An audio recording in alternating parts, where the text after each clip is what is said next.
Guys, welcome back to my channel. आज मैंने एक नई सीरीज़ स्टार्ट की है। जो पेपर हमारा आने वाला है आईएएस का 2022 में, प्री और मेंस दोनों का कॉन्सेप्ट लेके, और यहाँ पे जो मैं डिस्कस करने वाली हूँ ये सीरीज़ होगी साइंस एंड टेक को लेके। साइंस एंड टेक्नोलॉजी से रिलेटेड जितना भी आपका करंट अफेयर्स है, न्यूज़ आएगी, वो मैं यहाँ पे कवर करूँगी। बिकॉज़ द हिंदू में कुछ आ जाती है न्यूज़, कुछ इंडियन एक्सप्रेस में आ जाती है, कुछ हमारी योजना कुरुक्षेत्र में आ जाती है, कुछ हमारी डाउन टू अर्थ है, साइंस एंड टेक मैगज़ीन है। तो डिफरेंट सोर्सेज हैं जहाँ से मैं ये पूरी न्यूज़ को गैदर करूँगी और उन सबको आपकी एक कंपाइल करके एक सीरीज़ बनाऊंगी जिसमें आपको प्रोवाइड करूंगी 1 ईयर का साइंस एंड टेक का करंट अफेयर। तो गाइस, ये सीरीज़ मैंने स्टार्ट की है, पार्ट 1 है। देखते हैं कितने पार्ट बनते हैं इसके। और ये इसमें न्यूज़ रहेगी आपकी अगस्त 2021 से लेके मई 6 जून को एग्ज़ाम है, तो ये 15 मई तक की न्यूज़ इसमें आपके पास रहेगी। अगर आप इस मेरे इनिशिएटिव को सपोर्ट करते हैं, मेरा पढ़ाने का तरीका आपको समझ में आता है और आपको डिफरेंट सोर्सेज से अपने आप न्यूज़ कलेक्ट करने की ज़रूरत नहीं है, आप इसके लिए मुझ पर रिलाई रह सकते हैं। मैं सारी न्यूज़ गैदर करके इसमें आपको पढ़ा दूँगी। तो अगर आपको ठीक लगता है तो आप मेरी वीडियो को लाइक कर सकते हैं, चैनल को सब्सक्राइब कर सकते हैं। बिकॉज़ अगर मुझे अच्छा सपोर्ट मिलेगा इस सीरीज़ को लेके, तभी मैं नेक्स्ट पार्ट लेके आऊँगी। और ये video as a demo video है, तो आप पूरी वीडियो देखिए और उसके बाद आपको कोई फोर्स नहीं कर रहा है कि आप सब्सक्राइब करो या लाइक करो। आपको लगता है कि हाँ सही है, ठीक ही है, मतलब यहाँ पे मुझे सारा कंटेंट साइंस एंड टेक का मिल जाएगा पूरा। एक मतलब ये नहीं कि लास्ट एग्ज़ाम के 1 महीना पहले बैठ रहे यार इस साल पूरा साइंस एंड टेक में क्या आया है। बिकॉज साइंस एंड टेक से भी एक अच्छा अमाउंट में क्वेश्चन पूछे जाते हैं, 3 से 4 क्वेश्चन पूछ ले जाते हैं और कभी तो 5 भी हो जाते हैं। ठीक है, तो गाइस, और ये एनवायरनमेंट की, अगर ये सीरीज़ मेरी सक्सेस होती तो मैं एनवायरनमेंट की भी सीरीज़ लेके आऊँगी, एनवायरनमेंट एंड इकोलॉजी की। तो गाइस, अगर आपको पसंद आए तो आप प्लीज़ वीडियो को लाइक करके ज़रूर जाइएगा और चैनल को सब्सक्राइब करके जाइएगा, जिससे मुझे पता चले कि हाँ आप इंटरेस्टेड हैं, तो मैं सेकेंड पार्ट लेके आऊँगी। चलिए अब चलते हैं अपनी वीडियो पर। गाइस, जो फर्स्ट न्यूज़ मैं यहाँ पर ले रही हूँ साइंस एंड टेक में, वो ले रही हूँ मैं मलेरिया वैक्सीन को लेके। आपको पता होगा अभी तक हमारे यहाँ 2021 चल रहा है और मलेरिया कितने सालों से फैल रहा है। जब से इंडस्ट्रीज़ हमारे यहाँ 1800 में 1500 के बाद से जब से इंडस्ट्रियलाइजेशन हुआ है, उसके कुछ समय बाद से ही मच्छर वगैरह इनकी प्रजातियाँ मतलब देखने को मिली हैं और उसके कुछ टाइम से ही मलेरिया वगैरह काफ़ी फैल रहा है। तो 80s के दशक से हमारे यहाँ मतलब ये चल रहा है, मलेरिया वैक्सीन को लेके ट्रायल चल रहे हैं। बट साइंटिस्ट को कहें कि हाँ सफलता मिली, तो उतनी सफलता नहीं मिल पाई है। 2021 में जाके एक वैक्सीन को इन लोगों ने मान्यता दी है, उसका नाम है, WHO ने इसको रिकॉग्नाइज़ कर दिया, इसको नाम है मास्क्यूरिक्स और इसका साइंटिफिक नाम है RTS, ये इसका साइंटिस्ट ने नाम रखा है। बट इन मार्केट में आपको ये मास्क्यूरिक्स के नाम से मिलेगी और ये फर्स्ट अप्रूव्ड वैक्सीन है। मतलब ये पहली अप्रूव्ड वैक्सीन है और वो भी ये इतनी कारगर नहीं है। साइड इफ़ेक्ट्स तो इसके कुछ नहीं है, बट इतनी कारगर नहीं है ये। और इसका जो मेन फंक्शन है, ये किस स्ट्रेन पे, जो मलेरिया जो अफ्रीका में फैलता है ना, उसको टारगेट करने के लिए है मेनली। उस जो वहाँ का जो स्ट्रेन है, उस स्ट्रेन का नाम है P.falciparum। तो इस स्ट्रेन जो अफ्रीका में बहुत ज़्यादा लोगों को यही स्ट्रेन के थ्रू मलेरिया होता है, तो फोकसली ये इसी को टारगेट करने के लिए वैक्सीन बनी है। तो अगर कहें कि ऑल ओवर द वर्ल्ड सबको लगाई जाएगी तो सबको इफ़ेक्टिव रहेगी, ऐसा नहीं है। ये वैक्सीनेटेड सबको नहीं किया जा सकता है। और इसमें की पॉइंट है याद रखने वाला है कि this is the only vaccine that is approved by WHO और ये 2021 में अप्रूव की गई है। मार्केट में भी 2022 से ये मिलने लगेगी। और ये इसका जो इंटेंशन है वो क्या है, इस कर्व कर सके पैरासिटिक डिसीज़ को। और सबको पता होगा मलेरिया कैसे फैलता है। मलेरिया फैलता है एक पैरासाइट मच्छर से जो कि इन्फेक्टेड होता है, उसका नाम है फीमेल एनोफिलीज मॉस्क्यूटोज़। तो ये जो पैरासाइट डिसीज़ होती है, ये क्या होती हैं, प्रिवेंटेबल और क्यूरेबल होती हैं। तो यहाँ से आप माइंड में रखिएगा, एग्जामिनर आपसे पूछ सकता है कि parasitic disease is curable and preventable. Yes, it is curable and preventable. क्यों मलेरिया की तो अभी भी वैक्सीन नहीं आई। कितने लोगों को डेंगू हो जाता है, कितने लोगों को येलो फीवर हो जाता है, क्या वो बचते नहीं? बच जाते हैं। बट हाँ, वैक्सीन का होना ज़रूरी है। अगर आप वैक्सीनेटेड हो तो ये आपको काटेंगे तब आप इतना बीमार नहीं पड़ोगे। मॉस्क्यूरिक्स वैक्सीन है, इसके बारे में एक और पॉइंट आप याद रख सकते हैं कि ये इंजेक्टेबल वैक्सीन है। ओके गाइस, एंड नेक्स्ट कि ये जो यंग चिल्ड्रंस है या बच्चे उन पे पार्शियल प्रोटेक्शन ही, जैसा कि मैंने बताया कि ये इतना इफेक्टिव नहीं है, पार्शियल प्रोटेक्शन ही प्रोवाइड कराती है। और ये किस चीज़ का बनी, ये प्रोटीन की बनी है, एक्टिव सब्सटेंस इसमें, आप ये बिल्कुल माइंड में रखिएगा। वैक्सीन जो हमारी वैक्सीन्स बनाई जाती है, चाहे वो कोरोना को हो, तो एक लंबा प्रोसीजर होता है, उसके लिए मैं एक अलग वीडियो बनाऊंगी कि एक्टिव सब्सटेंस क्या होते हैं और विदाउट एक्टिव सब्सटेंस कैसे वैक्सीन बनती है। बट फिलहाल के लिए आपको पीएचडी तो करनी नहीं है, अपना नींद चैन खोने की ज़रूरत नहीं है, क्योंकि हमें पूरे 1 साल का साइंस एंड टेक कवर करना है और सिर्फ इसी सब्जेक्ट को लेके तो आप बैठे नहीं रहने वालों, और भी सब्जेक्ट्स आपको देखने हैं। तो आप यहाँ से माइंड में रखो कि ये एक्टिव सब्सटेंस के थ्रू बनी हुई है। और क्या लिया गया है इसमें, प्रोटीन जो कि मिलता है, ये जो स्ट्रेन अफ्रीका में मिलता है ना, P.falciparum, तो इसका जो प्रोटीन सरफेस पे मिलता है, उस प्रोटीन को लिया गया, वो एक एक्टिव सब्सटेंस है, उसके थ्रू ये मॉस्क्यूरिक्स वैक्सीन बनाई गई है, जिसको बॉडी में इंजेक्ट करते हैं और इम्यूनिटी ट्रिगर्ड होती है अगेंस्ट दी मलेरिया डिसीज़ है पैरासिटिक की। और दूसरी चीज़ जो मोस्ट इम्पॉर्टेंट यहाँ से निकल के आ रही कि ये प्रोटेक्ट करेगा against the infection of liver में जो इन्फेक्शंस हो जाते हैं उससे भी ये प्रोटेक्ट कर सकता है, और हेपेटाइटिस बी वायरस से भी ये प्रोटेक्ट करेगा। तो गाइज़ यहाँ से आपको ना 3-4 पॉइंट बिल्कुल माइंड में रखने ही रखने हैं। पहला तो ये लीवर के इन्फेक्शन से क्वेश्चन आ सकता है, इससे 3-4 क्योंकि इस बार अप्रूव्ड की गई है, पहली वैक्सीन है जो अप्रूव्ड हुई है, और इस पर बहुत लंबे समय से ट्रायल चल रहा था। मैं आपको बता रही हूँ 1880s या 1885 से इस पर ट्रायल चल रहा था मलेरिया की वैक्सीन पे। अब कहीं जाके ये वैक्सीन अप्रूव्ड हुई है, तो क्वेश्चन आना लाजमी है, क्वेश्चन आ सकता है। तो क्वेश्चन में ऑप्शंस बनेंगे, तो आपको पहला ऑप्शन तो यही ध्यान में रखना है कि it is preventable and curable, और it is the only approved vaccine 2021 only approved vaccine है। और सेकेंड चीज़ कि ये एक एक्टिव सब्सटेंस से बनी हुई है, और उसमें कौन सा किसके प्रोटीन से, जो कि अफ्रीका के स्ट्रेन में पाया जाता है P. falciparum के प्रोटीन से बनी हुई है। और थर्ड एंड मोस्ट इम्पॉर्टेंट कि हेपेटाइटिस बी वायरस के अगेंस्ट भी प्रोटेक्ट करती है आपको। तो गाइज़ यहाँ से आपको 3-4 पॉइंट समझ में आ गए, इतना टफ तो आपको नहीं लगा होगा, मैंने बहुत ईजिली आपको समझा दिया। तो ऐसे ही इजी तरीके से हम लोग पूरा साइंस एंड टेक कवर कर लेंगे और आपको बिल्कुल भी टफ नहीं लगा याद करने में। तो गाइज़ ये यहाँ से था इसके बारे में, और इसके बारे में आपको जानने की ज़रूरत नहीं है, इतना बहुत है, इनफ है। अब जो नेक्स्ट चीज़ निकल के आती कि भाई मलेरिया तो फैल गया, क्या इससे पूरी तरीके से निजात पाया जा सकता है? क्या कोई कंट्री ऐसी है जिसने पूरा ही ख़त्म कर दिया, उसके यहाँ मलेरिया होता ही नहीं होता ही ना हो? तो हाँ, ऐसी भी कंट्रीज़ हैं जिन्होंने अपने यहाँ मलेरिया पूरी तरीके से ख़त्म कर दिया है। तो ऐसी कई 11 कंट्रीज़ हैं, तो आपको 11 कंट्रीज़ के नाम याद रखने की ज़रूरत नहीं है जिसको कि WHO ने क्या किया, मलेरिया फ्री कर दिया है। बट हाँ, रिसेंट में कुछ हुई हैं, उनको आप ज़रूर माइंड में रख सकते हो, जैसे एल सल्वाडोर, ये 2021 में ही इसको ये टैग मिला है कि आप मलेरिया मुक्त हो चुके हो। काश भारत भी मलेरिया मुक्त हो जाए, पता नहीं कब होगा भाई।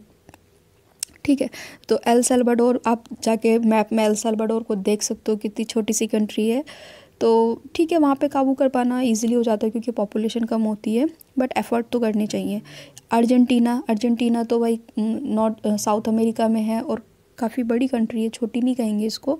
तो 2019 में यहाँ पे भी मलेरिया फ्री हो गया, और 2019 में एक और कंट्री मलेरिया फ्री हुई है, अल्जीरिया। और उसके बाद देखिए सेंट्रल एशिया से भी उज्बेकिस्तान, तुर्कमेनिस्तान, ये सब, किर्गिस्तान, ये सब देखिए। और तो और हमारा पड़ोसी श्रीलंका, ये भी मलेरिया फ्री हो चुका है। पैरागुआ भी मलेरिया फ्री हो चुका है, किर्गिस्तान भी मलेरिया फ्री हो चुका है, UAE, मोरक्को भी।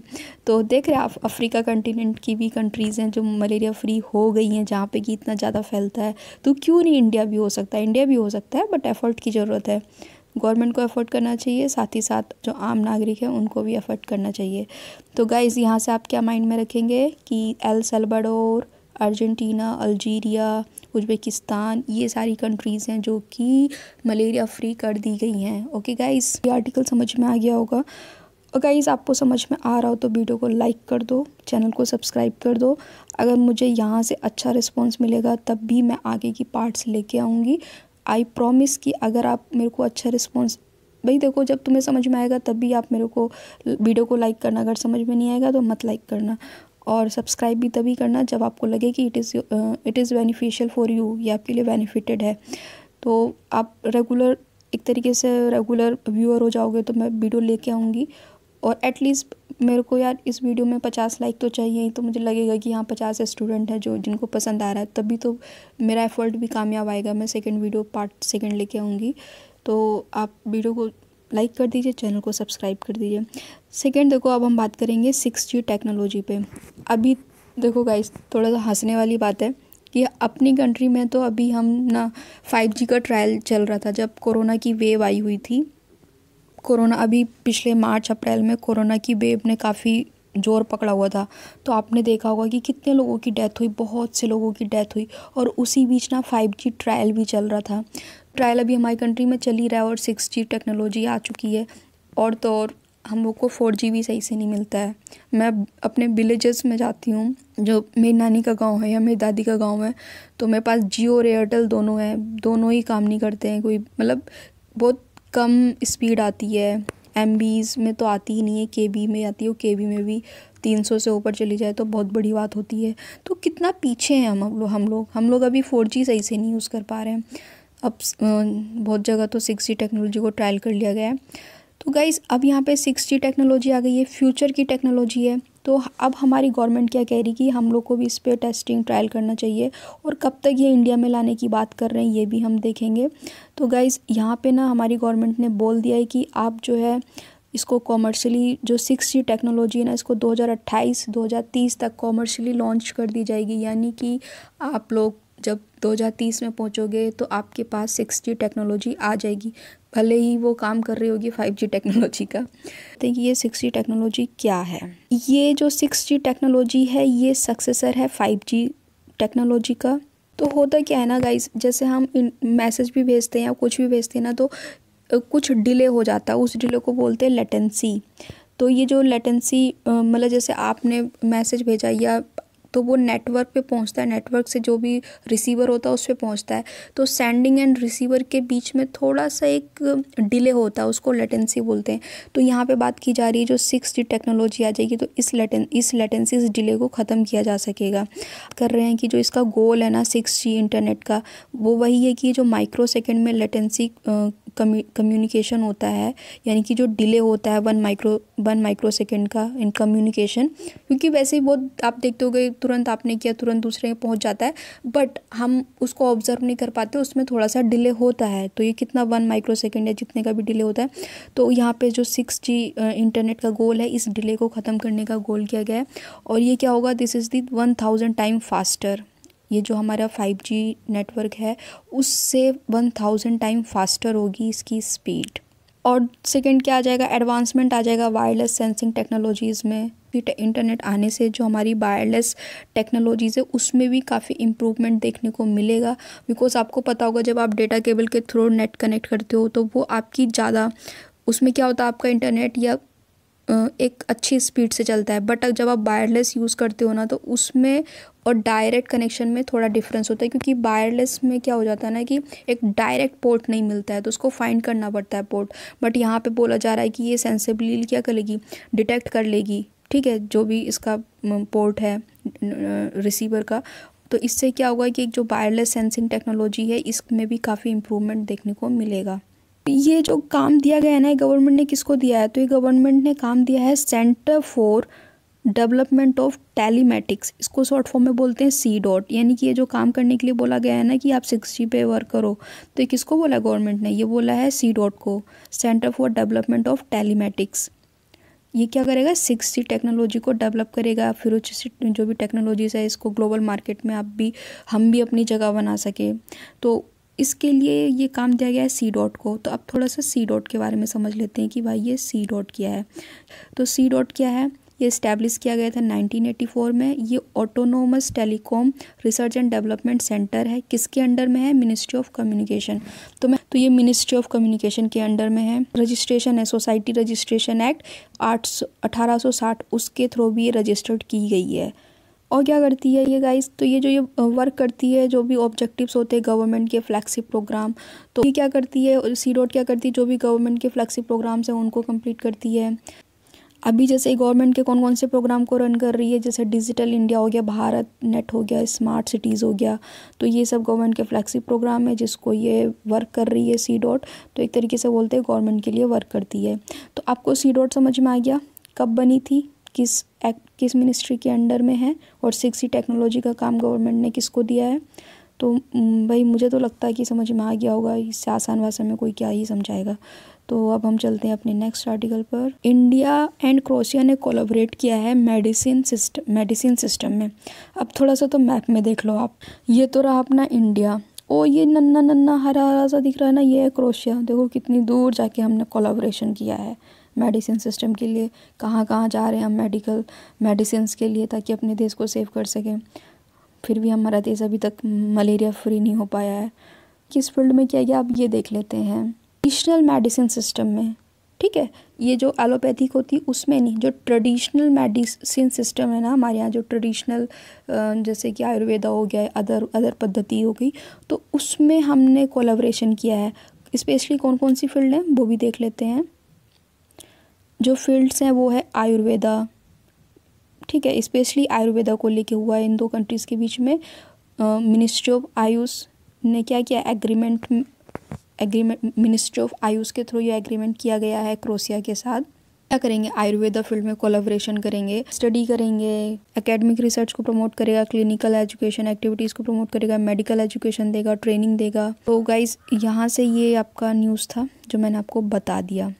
अब हम चलते हैं अपने नेक्स्ट न्यूज़ पे। नेक्स्ट न्यूज़ ये देखो, आप कुछ फ्रूट्स देख रहे होगे, है ना। अब ये लजीज है कि नहीं ये तो मुझे नहीं पता। ये इसको बोलते हैं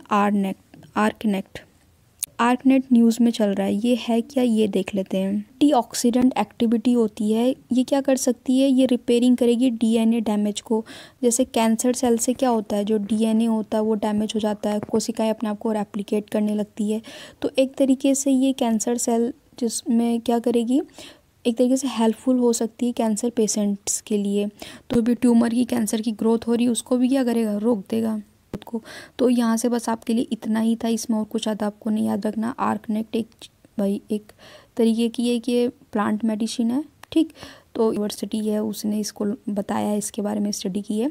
तो बट एग्ज़ाम में ये नहीं आता है कि कौन सी यूनिवर्सिटी ने स्टडी की है, की पॉइंट्स आते हैं। तो ये एक एंटीऑक्सीडेंट एक्टिविटी है जो कि डीएनए जो डैमेज हो चुका है उसे रिपेयर करेगी, और जिसके थ्रू ये कैंसर सेल में जो ग्रोथ हो रही है उसको रिड्यूस कर देगी, और कैंसर ट्यूमर को ग्रोथ होने से रोकेगी। तो ये हेल्पफुल हो जाएगी। तो बस इतना आपको यहाँ से याद रखना है।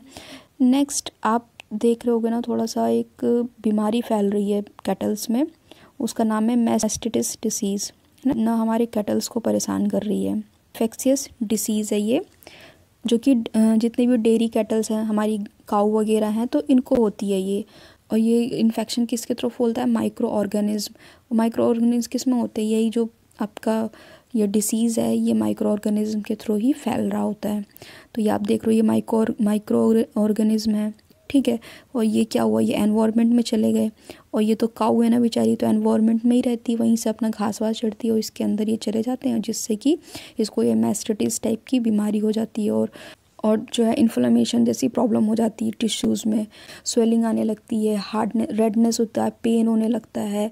तो और जो दूध जहाँ से निकलता है ना उसमें पस टाइप का आने लगता है। तो ये एक तरीके से गंभीर समस्या है। तो आप थोड़ा सा याद रखना, ये जो बीमारी है किससे रिगार्डिंग है, मैस्टिटिस, ये हमारी डेयरी कैटल जो है इनसे रिलेटेड है। और एक ये इन्फेक्शियस डिसीज़ है, किसके थ्रू फैलती है, माइक्रो ऑर्गेनिज्म के थ्रू फैलती है। आज अभी ना हम यहीं पे एंड करते हैं अपना चीज़ है ये, बिकॉज पहले देख तो लें कि क्या इस पर रिस्पॉन्स आ रहा है, ठीक है। तो ज़्यादा लंबा ना करते हुए इसको मैं यहीं पे एंड करती हूँ। ये एक तरीके से डेमो वीडियो थी गाइस। अगर आपको पसंद आए तो आप लाइक करो, पसंद आए तो सब्सक्राइब भी करो, और लोगों से भी सब्सक्राइब कराओ। और जितने भी ज़्यादा सब्सक्राइबर्स आ सकते हैं, एटलीस्ट मैंने टारगेट रखा 50 सब्सक्राइबर्स का, 50 लाइक्स का। अगर मेरे पास 50 लाइक्स 50 सब्सक्राइबर्स आते हैं तो मैं समझूंगी हाँ ये लोग स्टूडेंट्स को पसंद आ रहा है और वो पढ़ना चाहते हैं, तो फिर मैं इसका नेक्स्ट पार्ट लेके आऊँगी। अदरवाइज़ क्यों मैं मेहनत करके अपना जो टाइम है उसको वेस्ट करूं। तो बस गाइस यहाँ आज के लिए इतना ही, और पसंद आया हो तो सब्सक्राइब करके जाइएगा चैनल को। Thanks for watching, bye bye.